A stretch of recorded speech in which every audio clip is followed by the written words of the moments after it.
Hello, and welcome back to The Creative Catholics, a podcast on creativity, faith, and the hidden life. Whatever you're working on today, whatever creative project you have at your hands, I'm so excited to be with you while you're working on that, and let's work on it together. I'm really excited for the episode today because our guests today are the co-founders, along with one of their friends we will be interviewing later, of the Saints Alive podcast. Today we have Melissa and Alex Dee. Melissa is the head writer for the Saints Alive podcast, and she's the wife to Alex and a mom to James and Mia and David. Melissa works as the head writer for Saints Alive and a producer for Hallow Kids content.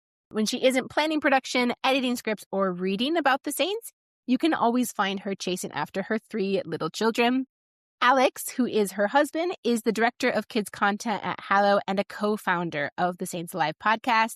They live in Vermont and feel very blessed to have developed a career telling stories that move hearts to Christ. I'm really excited to welcome them on the show today. So please sit down with your creative project and let's chat with Melissa and Alex. Welcome, Alex and Melissa. Thank you so much for being on the show. Thank you for having us. So tell me a little bit, how did Saints Alive kind of first begin? And when did you realize that it was a real mission for you guys for this creative idea? Well, it's a long story. I'll start it and then we'll take it. So I am an actor and filmmaker I love acting and film. And I went up to Los Angeles to pursue that. Ended up learning very quickly that I was not going to be able to do that and stay true to my faith. So I ended up throwing myself into all stages of the production, producing, writing, directing, learning how to use a camera, and just trying to figure out, God, how do I use this gift and talent you've given me to tell stories worth telling? Fast forwarding here, in 2019, Melissa and I got married and we had our first kid, James, during the craziness of COVID out in LA. And we were like, we have to get out of here. We got to get out of California. So we moved back home to the East Coast. And very quickly, I became very creatively just frustrated. And Melissa, in her wisdom, was like, what's wrong with my husband? But no, seriously, I was at this point where I was like, God, I don't know, I left LA and I've left, seemingly left this career behind, but I don't know what to do with all of this creativity that I really want to do. And Melissa was like, Alex, when we left LA, we weren't leaving this calling. I know that this is real, and let's sit down and let's just really think and dream about what can we do where we are right now. So we sat down along with my best friend, Tanner Kalina, and we prayed and we just threw out all of our best ideas. And something really stuck with the Saint stories. They are the most powerful stories we have. They're these pillars of reality. And at that time, my mom was like, yeah, you guys should do Saint stories. You should make movies about the Saints. And I was like, Mom, that's so expensive. I not made enough money. Then she was like, well, why don't you do audio dramas? And it just stuck. And then from that, we were just off to the races. It took us 6 months to do our first episode, which was St. Nicholas. We launched that in 2021. And after that, it just kind of grew and God started doing amazing things with it very quickly, much faster than we were prepared for.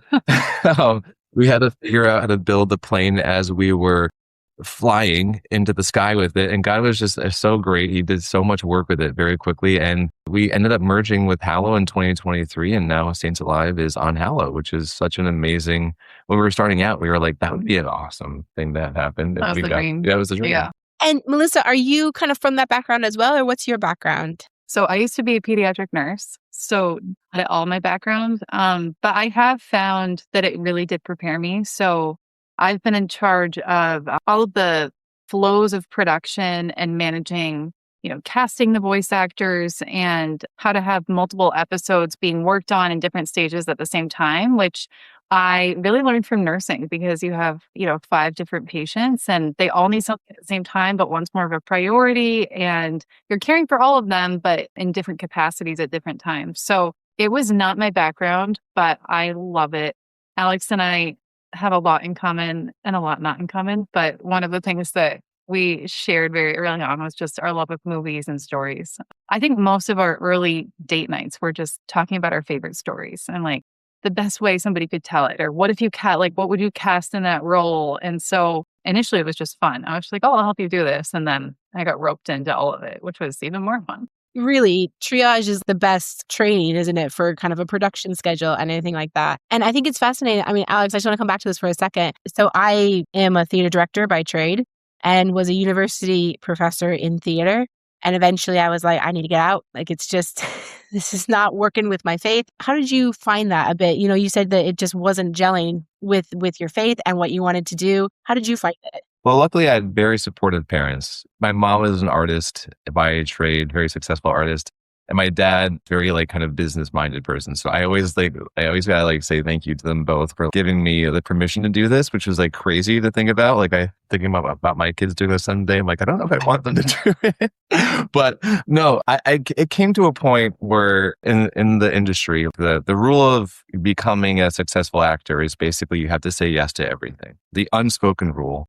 And I just got to a point where I was like, I'm not saying yes to everything anymore. I had a very clear line of I'm not doing, those types of projects. But then there's always the projects in the gray areas where I was always trying to convince myself that this, should be okay. I got to pay my bills. But I ended up coming to this moment where I'm tired of it. God, you gave me this amazing love of film, of acting, and I have a talent for it. But if I'm going to use it, I want to actually use it to proclaim your goodness and your beauty and your truth. Because also doing these other things, they're empty. They're actually emptying me. I feel numb and empty at the end of it. And if I'm going to do this, if you want me to do this, then I'm going to do it the way you want me to, because it's the only way I'm going to feel alive in the end anyway. Yeah. And it was one of those things, once I actually stepped away from the university, I took a bit of a break and I was like, right, I'm just not going to do anything creative or artistic because I'm raising 5 kids and that's enough. I'm busy there. I'm homeschooling them. That's what I'm going to do. And then about 6 months ago, my husband, who is also in science, he's a radiographer, so very similar dynamics, but he's a painter as well. So he has that artistic side to him. But he was very much like, Alex, I can see your creative soul. It's trying to get out. You need some sort of creative outlet. And I think that is something that so many people have, where they have that creativity inside them and can't just shut it off. They have to do something with it. But trying to then do it in line with God's plan is a hard one to figure out. But you guys have done an amazing job turning that switch on with Saints Alive.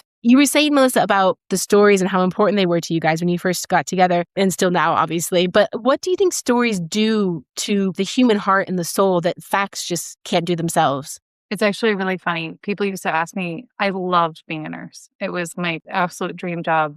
I loved it. I was a pediatric nurse. But people would always say, what's your favorite part? And I would say, hearing people's stories. So that's never changed. But I just think that you can tap into the humanity, that shared humanity with different characters. And I think especially with the saints, I thought of them as just these perfect people, but they really have these incredible arcs. Well, one of our philosophies, this isn't our quote, but I don't remember whose quote this is. It's not mine. But it's, if you want kids to know the truth, tell them the truth. Tell them the truth. If you want them to love the truth, tell them the story. And that's just what we have found. If you look into your own heart and just think about that, it's certain things are true because of their fact, but you love certain truths because of the story and the emotional adventure that it took to realize that truth. And so that's what stories do. And we're meant to understand deeper truth through stories. It's just how the human heart works. And that's why the saints their stories are so powerful, because they unpack not only just a story of adventure and love, but a deep, profound truth of love of God. And that's what our world needs. And especially we want, I think about kids today,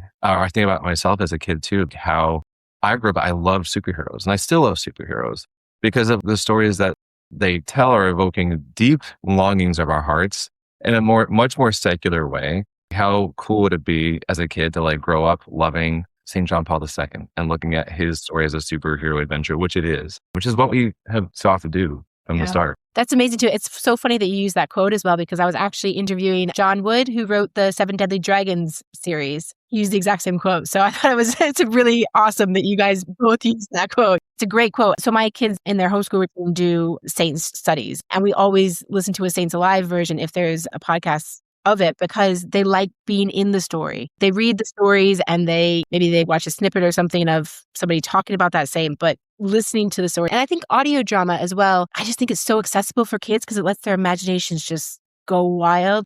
I remember the Saint Bernadette one. My kids love Saint Bernadette. They love Our Lady of Glories. And so we've listened to that one so many times. But that one in particular, my daughter just like, I imagine this and that and this and that. And it's really, I think it's something different for kids than just videos or theater even. What have you guys found with using specifically audio drama for these stories? It's been beautiful to see how much it really ignites kids' imaginations. It was really neat. We started this when we had like very little kids, but when our oldest was 2, he would describe an episode to me and be describing what it looked like. I remember the tree came down. I'm like, I have no idea what he's talking about. But that's how alive it was. And I just think too, it just really taps into kids' hearts right now in our society that's so overstimulated. Everything is so fast moving. It is flashes of images. If you look back at like commercials from like when we grew up, it was in slow motion compared to what kids have now. And I think just taking away the overstimulation and just letting their mind fall into the story. I think that that's one of the reasons that this has been successful is because it's just captured kids' attentions away from screens. Yeah, I think it's like a really beautiful balance between formation and entertainment in a way that also fosters their imaginations to grow. As you have to sit down and think about what you're hearing and turn that into a mental picture. They are overstimulating, but they're also like feats of creativity themselves. Like we saw the Mario Brothers movie. I'm not sure if parents out there are going to want to go see it, but don't fault us for taking our kids to go see it. But looking at it objectively as something that hundreds of artists had to go into and create, it is wild. Like it's crazy how people can do that, but it's so much on like a small platter for a little kid that like they can't take it in. What audio forces kids to do is take in a lot. Like there's a lot of stuff. There's a lot of information in our episodes. You can talk to our editors. We have thousands of layers going in. All of those things like kids have to like then picture.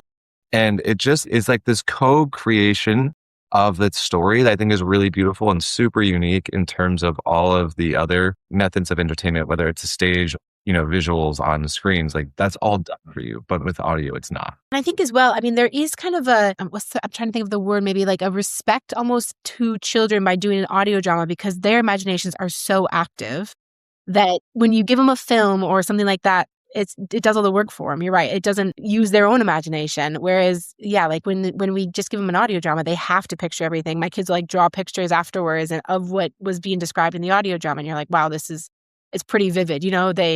They really capture on even to like really small details that they missed in a film or something because something else was happening.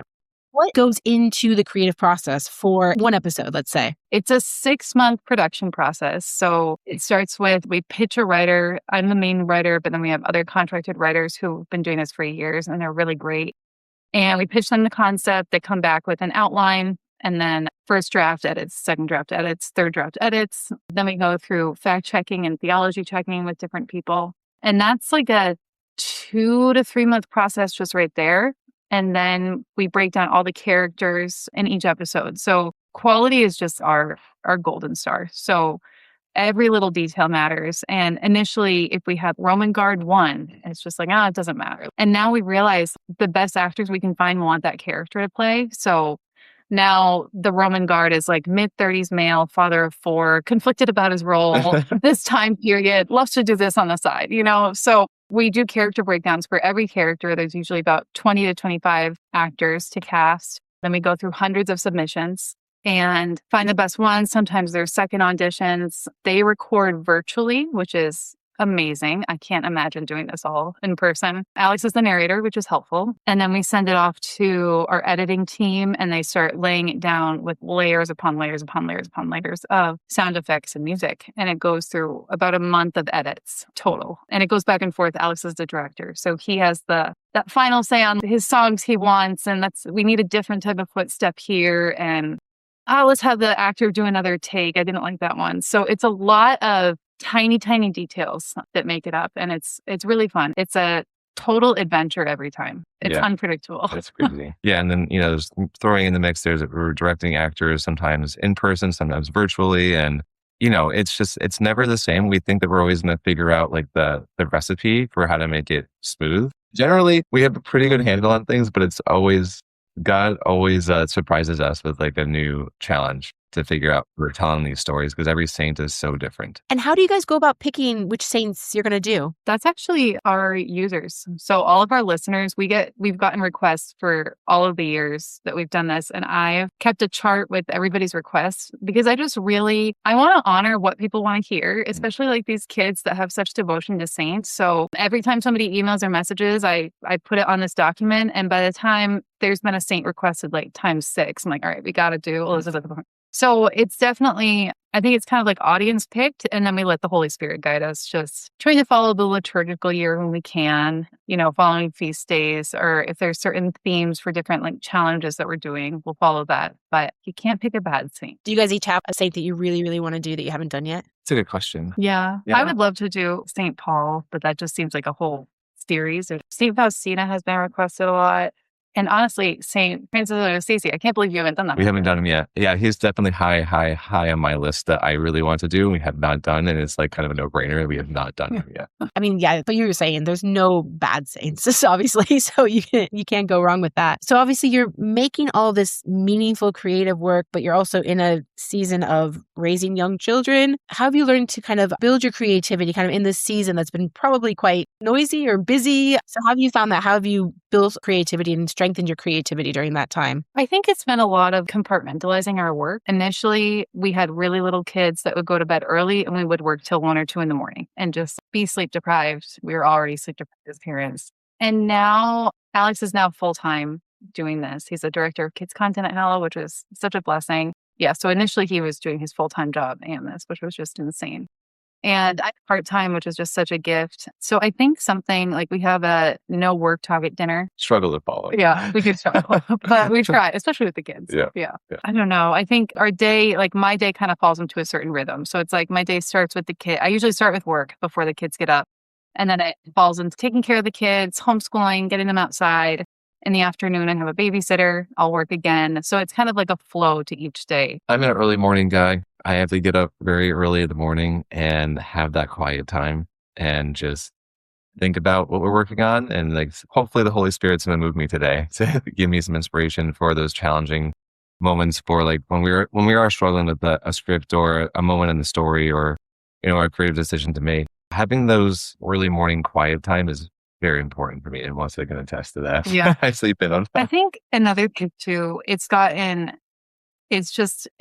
and grown and grown and grown. And our team has expanded and our reach has expanded. And with that, we've also gotten burned out at times. Like it's just been like, oh my gosh, this is so much. And that's where the creative juices run out. And we're just like, I don't know. I don't know what to do. And what we've realized this past year, especially, is really blocking off time to let our imaginations be sparked. So as a team, we're meeting monthly to watch a short film and talk about it, or we're going to read a book together, and just to take that time to just let our ideas run wild and to go back and forth, because that's the fun part. And that's where the good ideas really come from. But it's hard to prioritize that when there's so many other tasks, but it's one of the most important ones. Yeah, it's very easy as a driven creative to forget that it's hard to give what you're not receiving. Mm-hmm. So you need to remember you need to fill your cup. And I think that we tend to operate a lot on like just constant emptying of it. But yeah, it's just like, it's very important to slow down. And that's a note to myself because I'm not good at doing that. I think it's difficult too, because I think as parents and married and creatives and having jobs, all these sorts of things, you actually have multiple cups. And when you have multiple cups that are only half full or very, very close to being empty, you actually, I at least find that when one gets a bit lower, all the other ones just start to really struggle as well. Even if I was doing really well in one of them, it's like, no, it's actually coming down a lot. And the creativity one, the burnout it's a real thing. And how do you guys move forward through that burnout other than, taking some time to fill up that creative cup? What other sorts of tactics do you have for building that back up? I think we read the book Creativity Inc., which is about Pixar and its founding, which is just really interesting. But something that they talked about in that book was you either feed the beast, which is just people want more, just keep doing more, just keep upping it more and more and more, or you save the baby. You save the baby, which is just you take care of the quality and you just slow down and like save that baby. Mm-hmm. So we've had to cut episodes from production. This past year, we had an episode slated for January, and it was really hard because we don't want to disappoint people, but we've had to cut episodes where it's just, we can't pull it off. and like we have to take time to hone in on this other series that we're working on. We've started doing Saints Alive in series. So we used to do it year round, kind of like an episode every month. And we're spending the summer creating a backlog for the year. So there aren't new episodes in the summer, but each September it starts a new season. So it's been hard to just kind of say no to feeding that hungry beast. But it's also, I think, helped us improve everything overall. And taking time to pray. Generally, I really strive to pray a rosary a day. Not perfect at it, but that's always like my goal.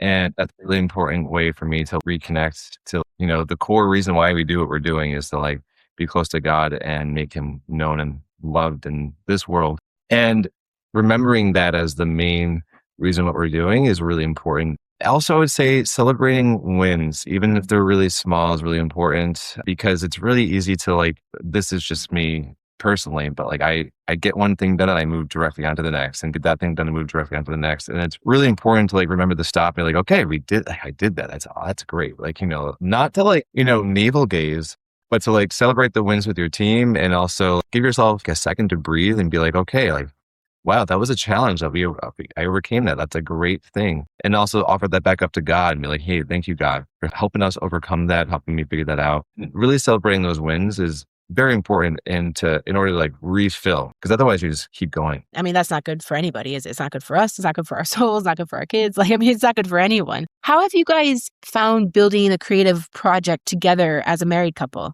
It's awesome. It's really fun. Yeah. That's it. It's awesome. No, it's great. I think that this is also like one of those things that like we always think that we're going to have like a perfect recipe of how to do it, even how to do it perfectly, but we don't. We love the dance of figuring things out together. And there's always new challenges that Melissa's very good at a lot of things and I'm very good at a lot of things, but like we're totally different. And figuring out how to like do that dance with each other, it's always an adventure and it's always a joy with a lot of struggles too. Yeah. But it's honestly like the biggest blessing to be able to do this vocation. Like our vocation is marriage and fatherhood and motherhood. And then being able to unite that with our work is a very unique gift. Like we are so blessed that we get to do this. And even like we have this moment, we have a creative difference or, oh shoot, like I screwed this up, but now I'm mad that you're noticing that I screwed this up. But it is such a blessing. When people always ask us like, how do you guys do that? Like, I don't really know other than it's just every day we get to like wake up and be like, how are we going to like help each other in this amazing adventure that we're on? Yeah. It's been so fun. And it feels like we're on a mission together, which is just so uniting. There are times where it's really hard, where we don't agree on something or like we have to figure that out. But we've also just developed this system of just total honesty. And also, I mean, truly like taking feelings out of most of it and just being like, okay, what's the best way that we can do this? How can we tell this story best? Who's the best actor? Why are they not the best actor? And I'm realizing that, that stuff is not the same as like our love for each other. Yeah. We've had a lot of conversations where it's, okay, like we're disagreeing about something, but it's not about our love or our marriage. It's about this specific thing that we're working on. Yeah. It's like, this is the office work. Yeah. It's funny. Like our son, actually today we were talking about something. It was some sort of schedule of something like, well, I don't think that makes sense. Okay. And our son came in, he's like, are you two in a squabble? I'm like, no, we're not in a squabble. We're in a work talk. Work talk. That's it is kind of wild. I can't imagine doing this with anybody else because it's just constant back and forth. It's like, hey, did you see that? Yeah, I already sent that. And did you already? Yep. It's just this constant wheel where we always know what the other person's kind of in the midst of and doing. And it's a lot of fun. And I think it takes it's definitely a calling from God then when, a married couple has to work on a project together. And because obviously you're already working on your marriage and your family, but then taking on a creative project as well definitely has to be something, with the grace of God, because the projects that I work on with my husband, there are times you just have to separate emotion. And I don't think this is the right idea or this is the right thing. Whereas I'm quite blunt about things. He's very quiet and but you can just tell on his face when he's like, no, do not agree with this. Yeah. I think every married couple has that, don't they? Where they just recognize that face in somebody and the other person, they're like, yep, that's okay. I'll just stop. Yeah. How many Saint stories approximately have you had now published? I don't know. I think close to 75. Okay. Yeah. It's a lot. I'm not entirely sure because you have some that have multiple parts as well. Yeah. Obviously the big stories. And which saint stories do you think kind of have most powerfully helped or worked with families today, kind of in the culture that we're living in? I think there are two that really jump out. One is Saint Gianna. And she was my patron saint. So I loved writing that episode. And we found a really, really amazing voice actress that just like carries her part really beautifully. But I was also nervous because it's obviously just like bringing up the subject of pro-life. It's heavy. Like this mom dies and she's a mom of young kids. And I was definitely nervous for kids to hear that. Kids love that episode and parents do too. But that one I think definitely sticks out as being kind of like a culture shaker because she had such a seemingly ordinary life, but it wasn't at all. So I think that one is one that definitely sticks out. Another one that sticks out to me, and there's a lot of them, but I don't know. I always come back to St. John Paul II because like it's easy to look at the saints as like, oh, they had, these really perfectly smooth lives that allowed them to be holy. And they got to holiness because of like ease, mostly. I think it's an easy temptation to fall into. But you just look at his life and it's like, oh my gosh, like he lost everybody. He was totally alone and lived in a war, like he had all the excuses in the book to despair and darkness and depression, but like he chose the light and then he championed like be not afraid. So I just think that like that's a really important message for so many, for everybody, but especially for kids to see that like life is hard, life is scary at times, but God is bigger and he is amazing.